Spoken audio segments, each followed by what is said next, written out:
Oh, thanks, Sherry. I'm a little nervous, and I don't know why. And I've spoken at many, many venues, including the Smithsonian. And I guess it's all because I'm at home. And I think that probably is why. I'm so happy to see all these youngsters here. One of my marching friends from Alabama State, Weatherly, did he have to leave? We marched together in 1965.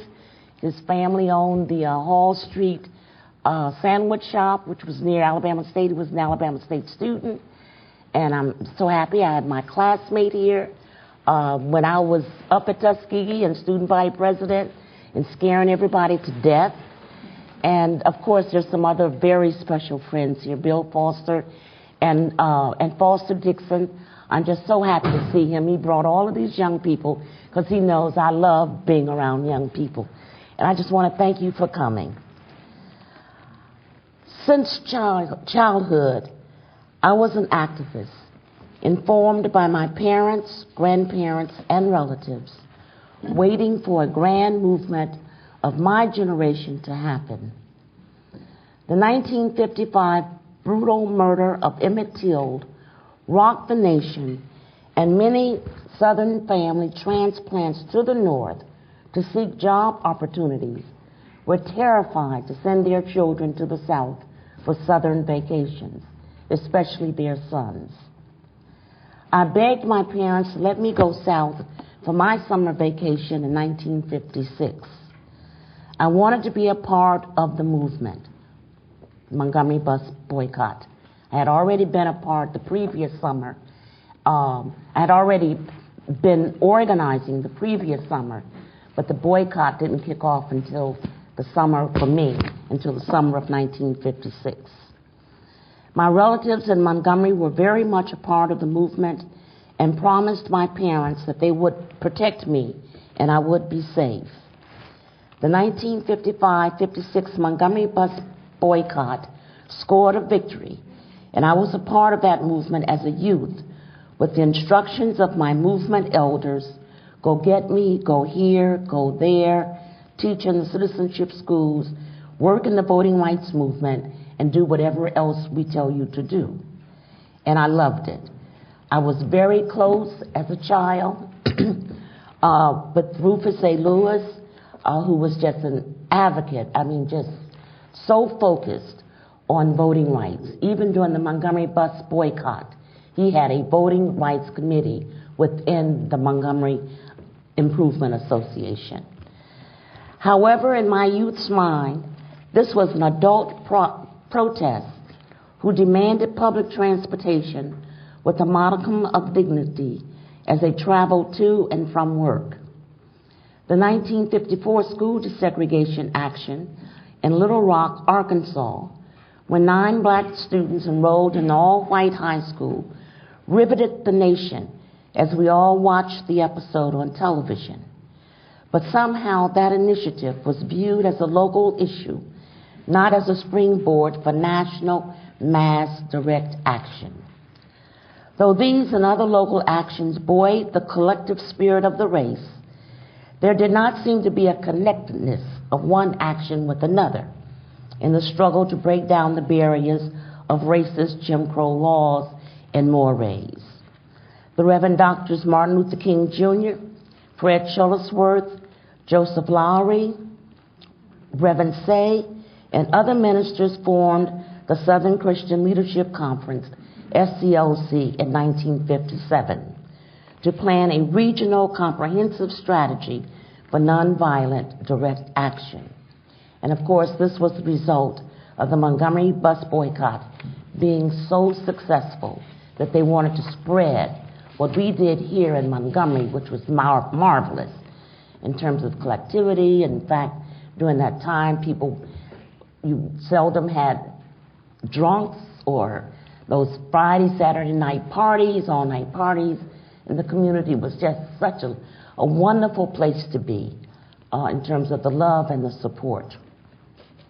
However, it was not until 1960, and I was a junior in high school, when neatly dressed black college students in Greensboro, North Carolina, sat in the white-only Woolworth lunch counter, politely requesting service that the movement take off.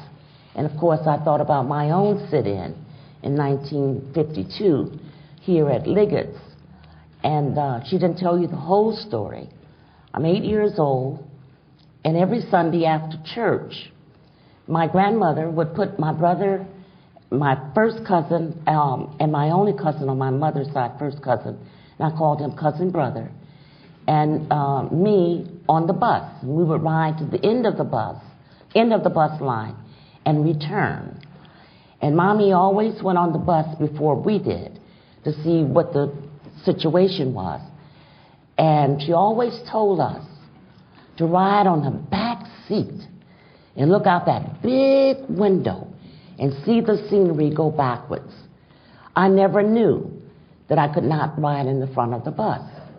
I was from Inkster, Michigan, and only came here during the summers, for the entire summer. And so never rode the bus per se, and never had been accosted, but I did not know that we could not ride in the front of the bus. That's another little side. But anyway, getting back to the student sit-in in Greensboro, it swept across the South with a series of boycotts in the North, demanding that Woolworths stop accommodating racist laws and policy. The Greensboro spark lit the flame of national conscience that ignited the prayer fire, determined to burn every choking weed of Jim Crow and racism. The Firebrand organization was a Student Nonviolent Coordinating Committee, SNCC, and we were called the SNCC Kids. The grand movement of my generation came into being. My maternal grandmother's rental house was let to the SCLC to serve as its Freedom House. I worked with the late Reverend James Bevel, James Orange, and who is still living, the Reverend Richard Boone, who's from Montgomery, Alabama. We encourage youth to join the movement. At times, I talk with parents to get their approval for children to join the movement. At other times, I, along with the youth, picketed their parents' homes. Yep, we had our little signs, and we would picket and walking up and down the little sidewalk saying, please, we want to join the movement. SNCC at this time was under the auspices of SCLC. Early on, there were differences between SCLC elders and SNCC firebrands. SCLC was about building an army of freedom fighters to fight for acceptance in the larger society, while SNCC's organizing experiences against racism led them to build an army of revolutionaries to fight for liberation. SNCC's agenda was clearly a revolt against the revolting situation of pervasive racism that dogged every moment of a black person's life from birth to death. And of course, as a firebrand, I gravitated towards SNCC. The SNCC collective was contemplative and deliberative. We spent hours and days listening to one another and to community people and appreciated the various experiences of how people confronted and combated racism on a daily basis. These understandings provided the foundation upon which we would plan strategy, anticipate consequences, and after consensus, determine tactical actions. Once collectively decided, we moved with alacrity to raise consciousness and commitment to swell the ranks for action. We seldom swayed from the agreed-upon plan, despite the risks of being literally thrown into jail, cattle prodded, or killed. Much of our activities were like sit-ins, wait-ins. Voter registration was key, primary, and central. Going looking for jobs, going to these so-called white-only restaurants or membership-only restaurants that sprang up after the 1964 Voting Rights Act. Black women of SNCC were tough-minded. yet sensitive, grounded in a vision that freedom was not only external in terms of defining our own space in the SNCC collective and larger, but also internal in terms of defining who we were as females. I can see Muriel Tildenhas, a chief SNCC administrator who demanded accountability from all field organizers. We were trying to get another car for organizing in the Black Belt of Alabama, Lowndes County in particular.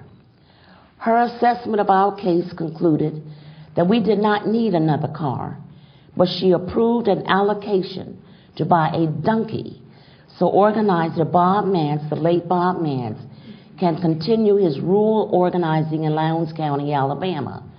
The streets were muddy, rutted roads, and the houses' shacks were separated by large cotton plantations.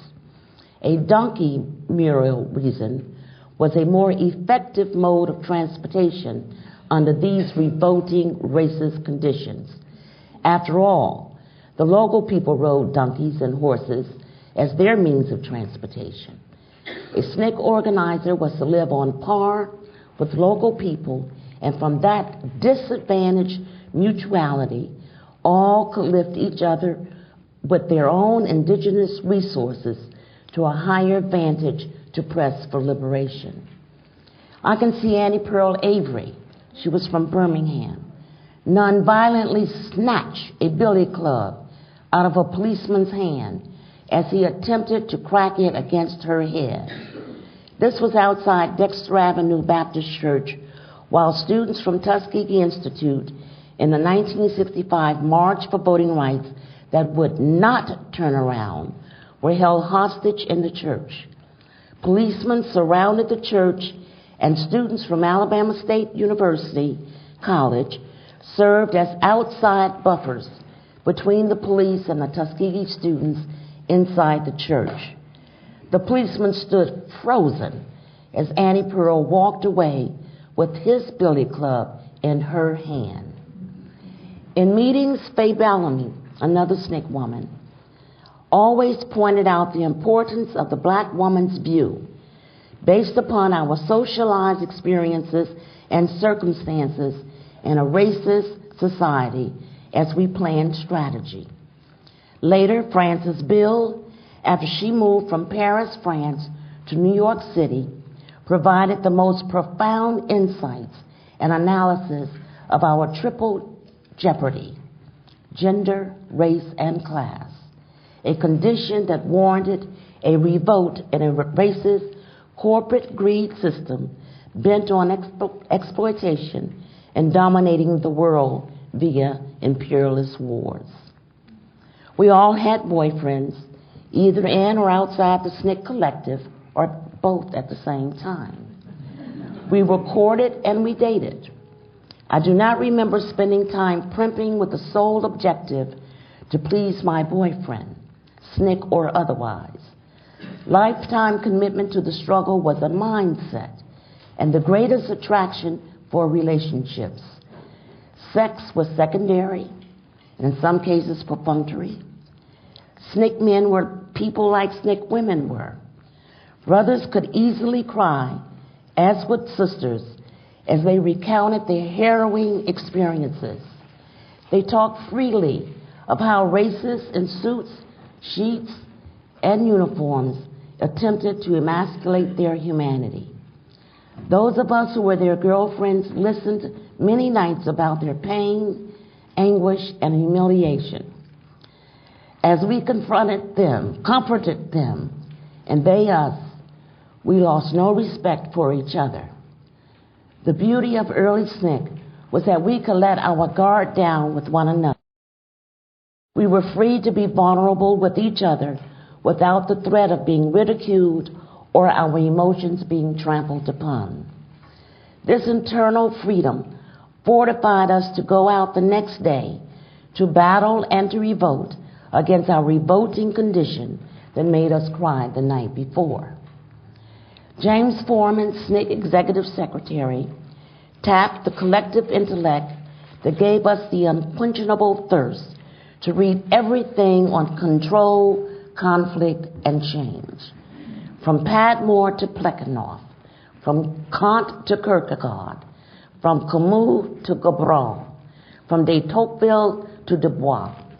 Stokely Carmichael, the late Stokely Carmichael, name is Kwame Ture, then chairman, and my roommate for a short time, and that's another hilarious story, lifted up the soul of black folks and broadened our perspective of family to embrace our African origins and the black diaspora. H. Rap Brown, known now as Jamil Al-Amin, chairman after Kwame, articulated the feelings of what it meant to be black in a revolting, racist world dominated by greedy, grubbing, imperialist corporations which controlled and corrupted politicians in the government. Jamil poetically described himself as a raindrop looking for a fertile place to fall, a poet who speaks to the deaf, a scribe whose ledger is in the wind, a rainbow in the mind of the blind. Who can ever forget Jamil's observation of institutionalized racism on a popular level? Angel food cake is white, devil food cake is black. Or how a white Santa Claus sliding down a sooty black chimney and still came out of the fireplace lily white. Our SNCC movement was on fire. Our vocabularies of self-determination, oppression, repression, liberation, genocide, imperialism, hegemony were household concepts embedded in the consciousness of black folks and progressive whites. Our movement influenced songs of every musical genre, poetry, plays, academic texts, social commentary. We were on the move towards revolution as a real possibility to win our real freedom from a revolting situation. The SNCC movement pushed all other groups to re-examine USA society, its notion of civilizing the world, and the quest to be a part of a system that SNCC considered as an evil, imperialist empire, an abomination to humanity, racist to its core, nationally and internationally. SNCC began fundamentally, as Cortland Cox would say, to see that central to realizing freedom and liberation was to rid the country of racism, or at least to expose all of its ugly forms manifested in white skin privileges, pious laws, and policies insanely rationalized as manifest destiny abroad in Jim Crow laws at home. SNCC asked its white organizers to take on the task to fight racism in their own communities. Most whites balked and then placed their energies in attacking the Vietnam War in lieu of raising anti-racist consciousness among the white populace.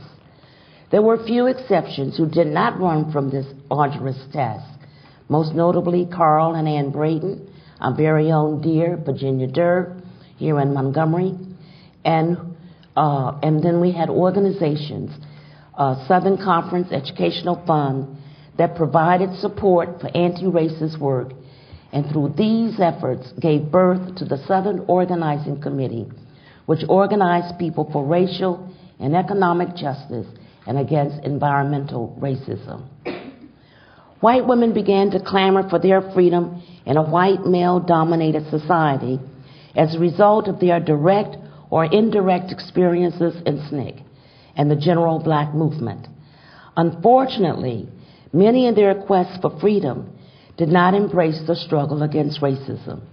They wanted equality, to have equal opportunity as with the men, but we did not hear if they were going to change policies. As time went by, these white women grossly underestimated the absolute determination of some white men, and we're witnessing it today, many with governmental power, to keep them barefooted and pregnant.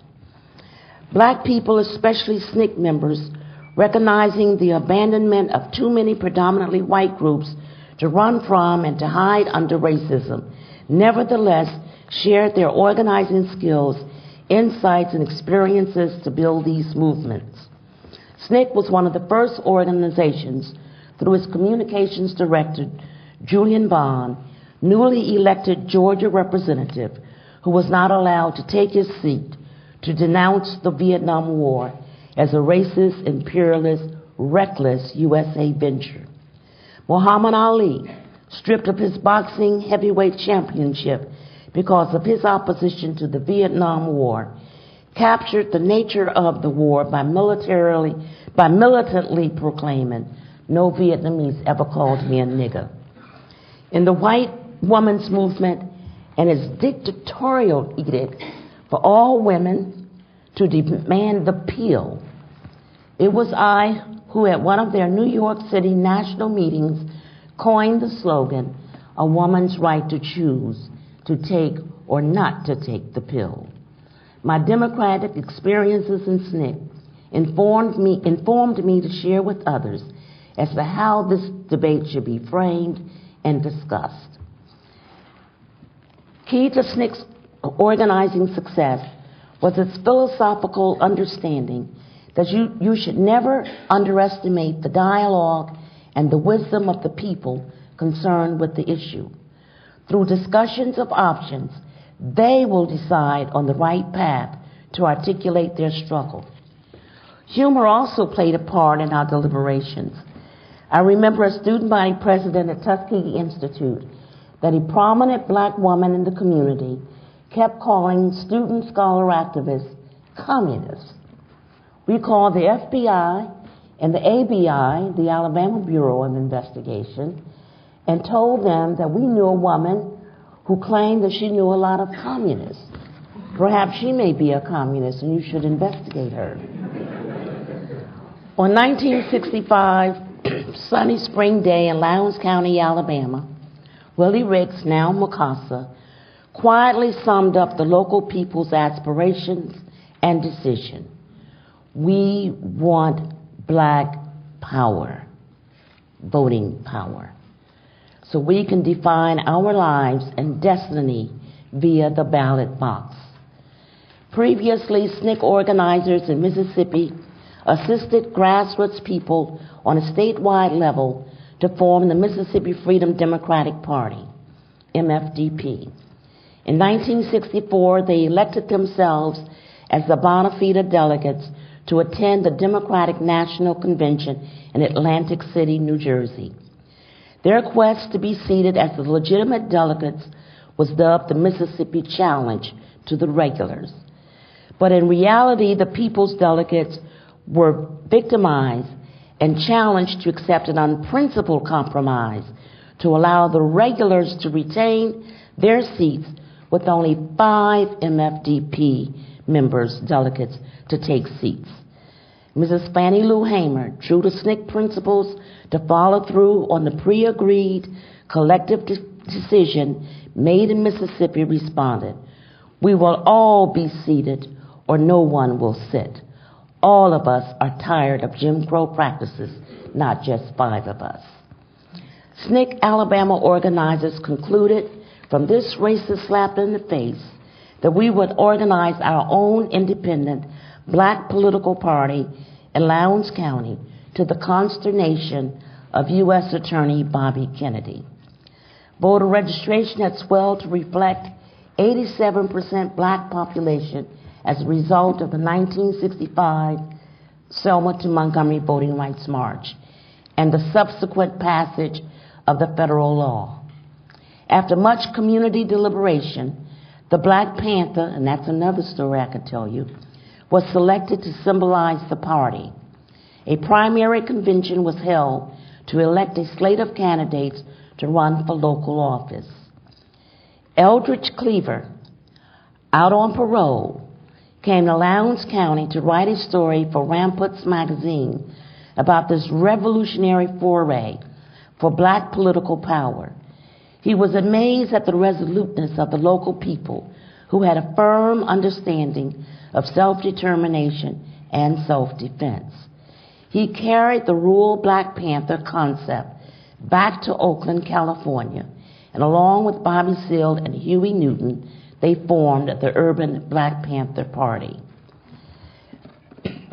My first published essay, printed in the Liberator magazine, covered the stealing of the 1966 Lowndes County Black Panther Party election by plantation owners in collusion with all-white election officials. This event, coupled with the 1965 assassination of Malcolm X, was a watershed turning point in the evolution of SNCC's political and philosophical growth. I want to stop here and read from my book to talk about my concept that the movement is not an extracurricular activity, that the movement is a mindset, a lifestyle. And a movement crops up, and for you young people, the movement for you today was to stop all this bullying that's going on. And just keep in mind two principles: fairness and justice. If it's not fair and it's not just, then we need a movement, no matter. Even if you cut line in the cafeteria or one of your classmates, that's not fair, that's not just. You need a movement. Stand up. I'm going to just read. I need my glasses, that's why I'm stumbling.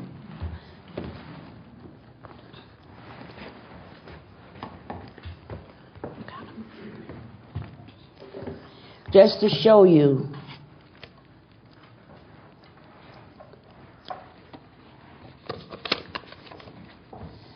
this is back in 1963.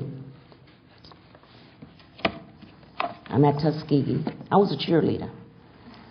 I wanted to be one for life. Again, I was a cheerleader and active in campus activities, most notably the Tuskegee Little Theater. In my sophomore year, however, I became ill with tuberculosis.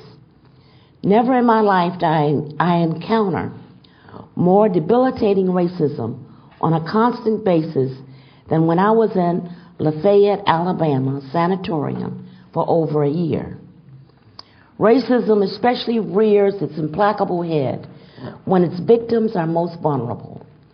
Having a person lying on a sick bed is an ideal situation for racism to take full advantage and ravish the very soul of its victim. The front of the sanitarium was very impressive, but the ambulance drove me onto the back door, and there I was helped up rickety steps.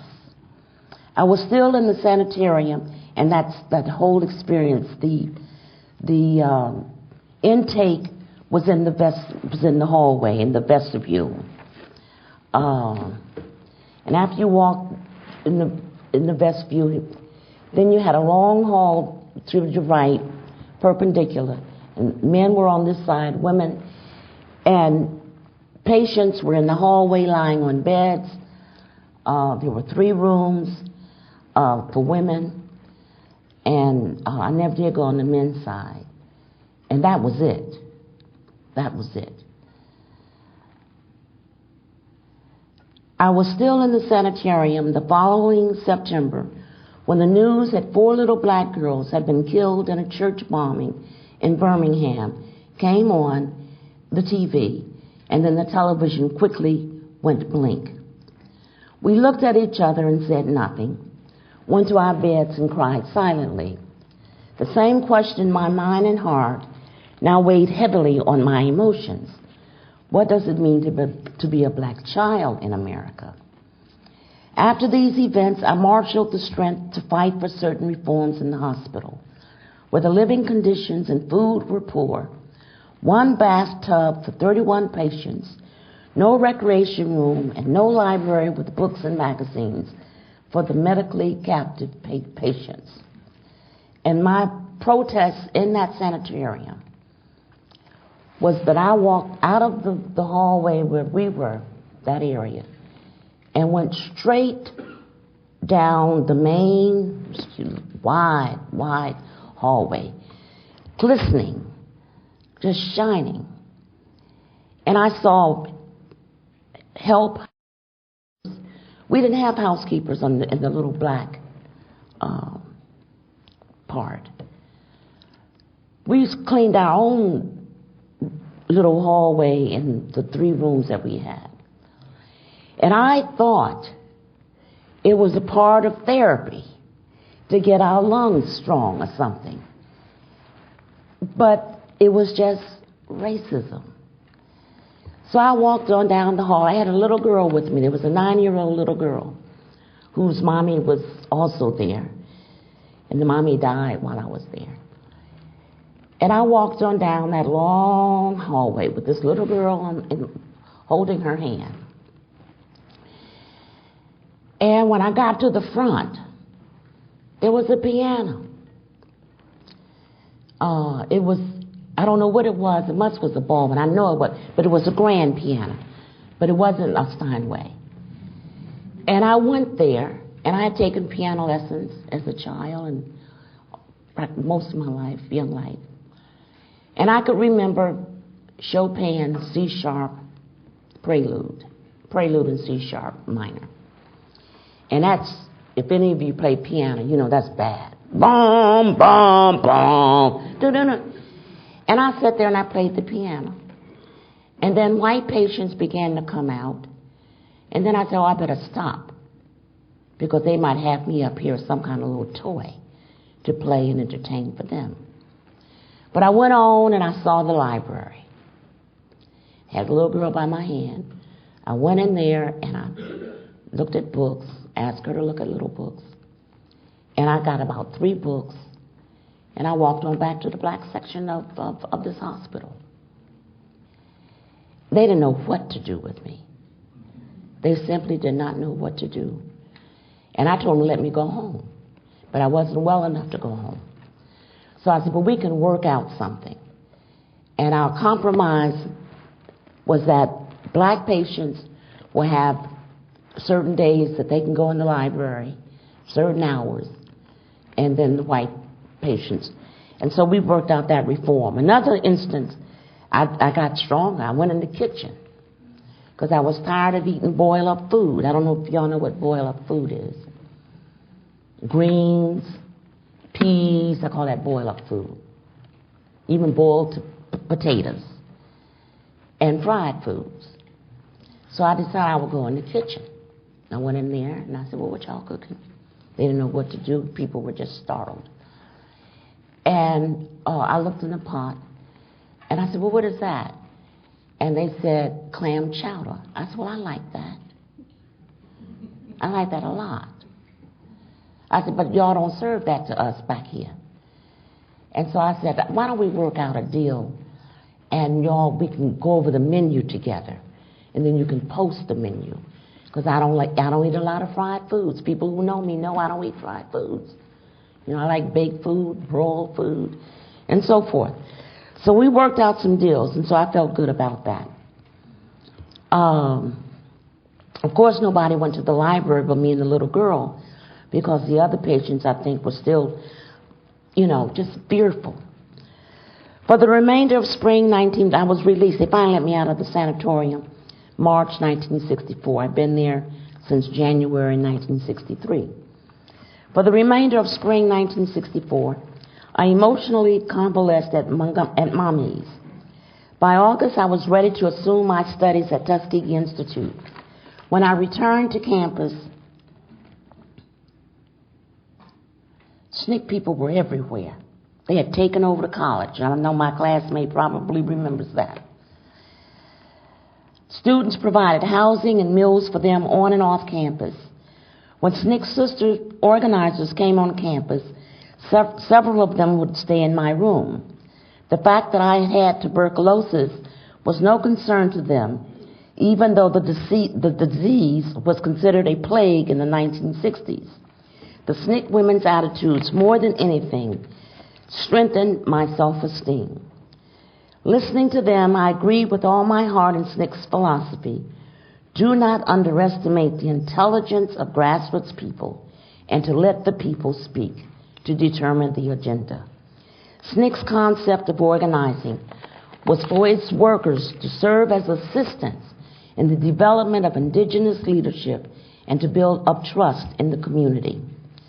Tuskegee students formed the Tuskegee Institute Advancement League as an independent entity, which enjoyed an equal partnership with SNCC.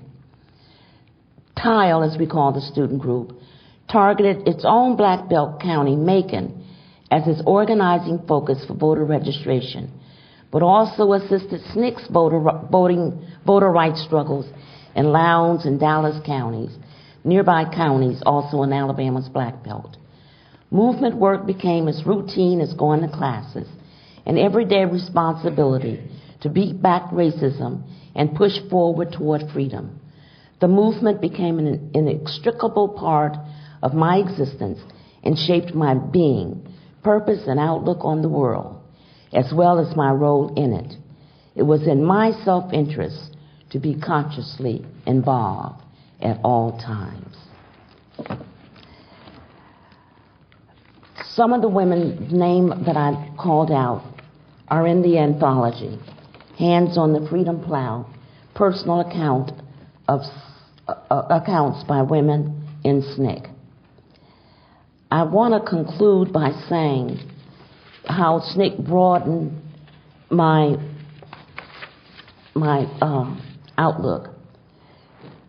Many of us left the South and went to New York City to salvage the SNCC office, because after Black Power, we really were almost,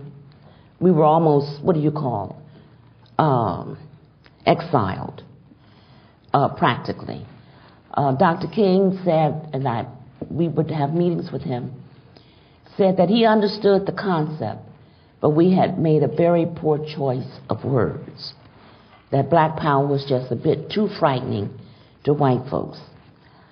But we pushed on, and we went on and organized and picked up the March Against Fear, which was in Mississippi. And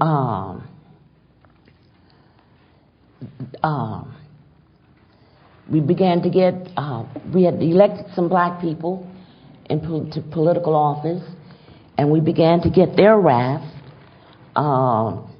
They were mad because we thought that local grassroots people should run for office, not necessarily the college trained, not necessarily.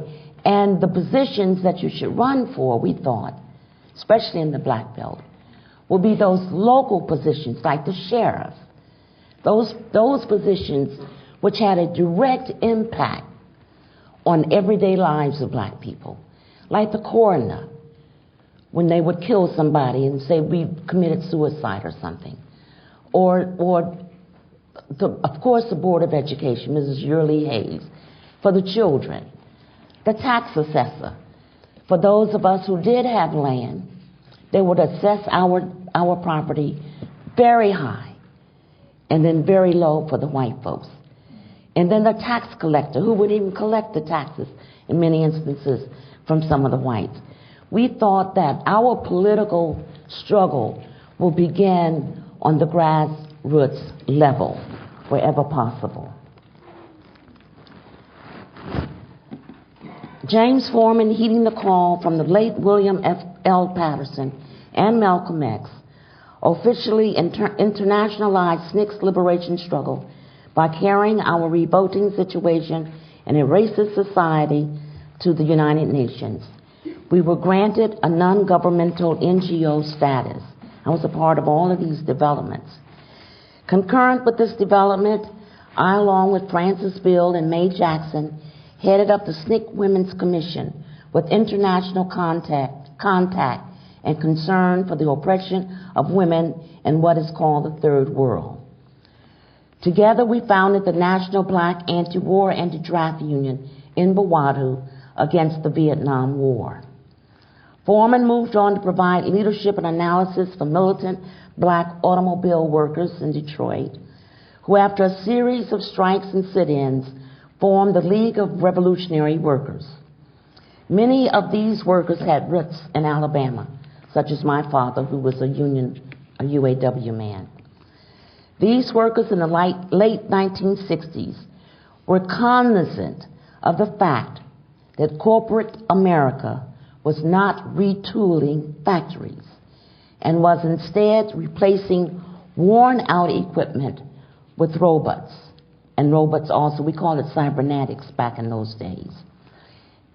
I accepted the task to coordinate a proliferation of black student unions that were coming all over the country into the National Association of Black Students that served as a complement to the League of Revolutionary Workers. With these developments came a great divide among SNCC organizers. Those who insisted that race was the major contradiction, led by Kwame, and those who saw race and class as the twin evils that thwarted real democracy and our liberation. I adhered to the latter analysis based upon my experiences as a student and student body president at Tuskegee Institute, where the black bourgeoisie repressed the freedom yearnings of and disassociated themselves from the working class and poor black people. This sentiment was blatantly obvious when black middle-class children swam in the Negro pool on certain days, and poor black kids swam in that same pool on other days. Moreover, this divide became ominous when the black middle class, who lived in exclusive enclaves away from downtown, insisted that their children be bused to integrate the previously white downtown high school over black working class and poor people who lived in close proximity to downtown, the convenient neighborhood as a walking source of cheap labor to perform menial tasks in downtown homes and businesses. At SNCC's last Central Committee meeting, which was in 1970, I moved that SNCC close the book on our existence. We had fulfilled our historical mission to raise revolutionary consciousness among our people. The motion was passed unanimously. We pledged to carry out revolutionary ideals to whatever and wherever we found ourselves in life. It had been a heady 10-year sojourn and our revolt against a revolting situation. We were certain that our struggle for liberation will continue in another generational grand movement. And as a postscript, several of our SNCC comrades could not make the transition. They are called walking wounded. I have mixed feelings about this yearning for the good old days. This nostalgia to always let's go back, let's return, will be a kick in the butt for all of the hard-earned victories our people achieved in the brutal face and deadly state-initiated violence. Besides, struggles are ongoing to make democracy work for all people. We don't need to reminisce about the past, though we need to learn from the past. We must learn how to focus our energies on the present struggles. Thank you for listening.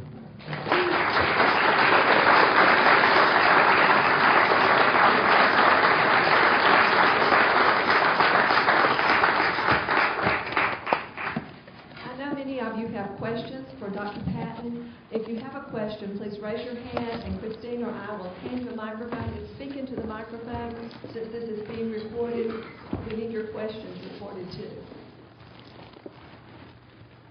Anyone?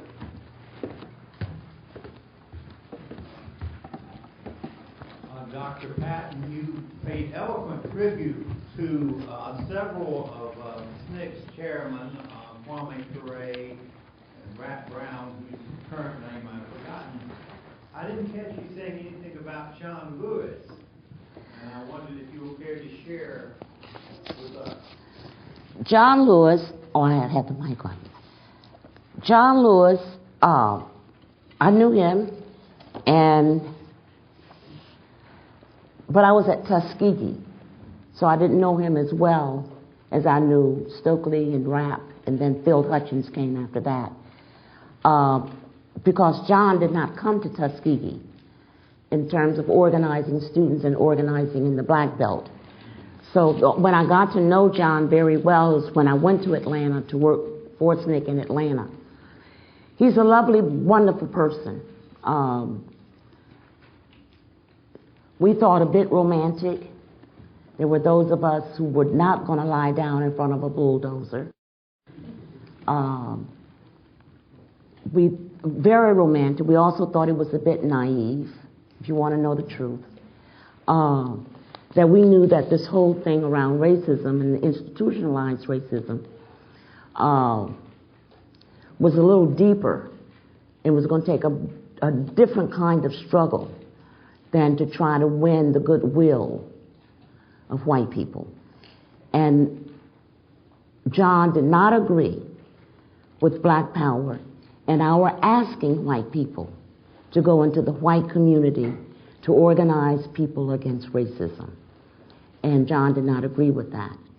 And as you very well know, Stokely replaced him at the Nashville meeting. But he's a lovely person. We just saw things tactically different. Dr. Patton, you mentioned Lowndes County. That was a Dr. Cashin, John Cashin, John, who started a political group there. Can you tell us more about that? Yes, that's very important. So much to cover.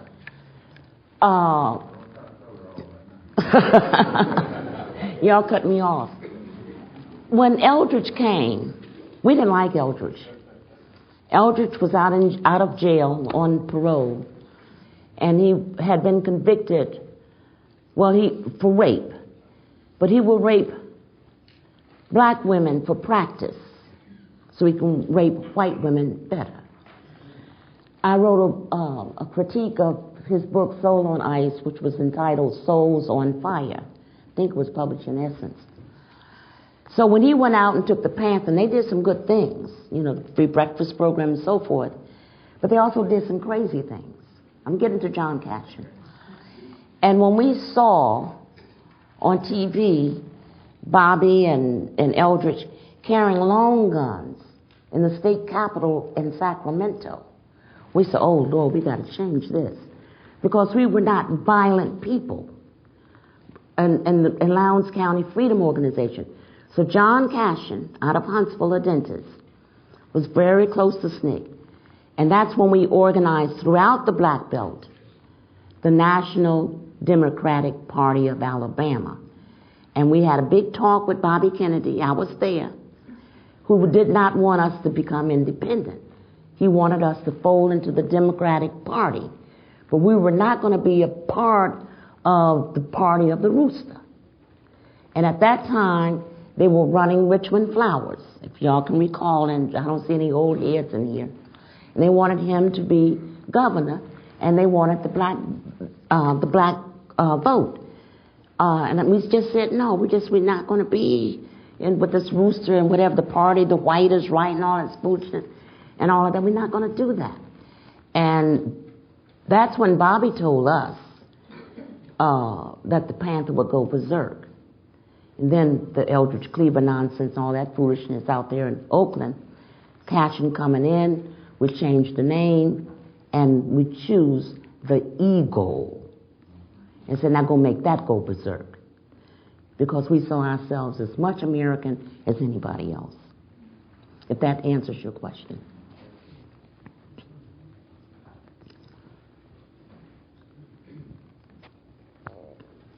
Now you can see why I was nervous, because I know I'm still a militant. Dr. Patton, did you have any experiences with the Highlander Folk School? And if you did, Yes. could you talk a little bit about that? Yes. What I call the rock and share school.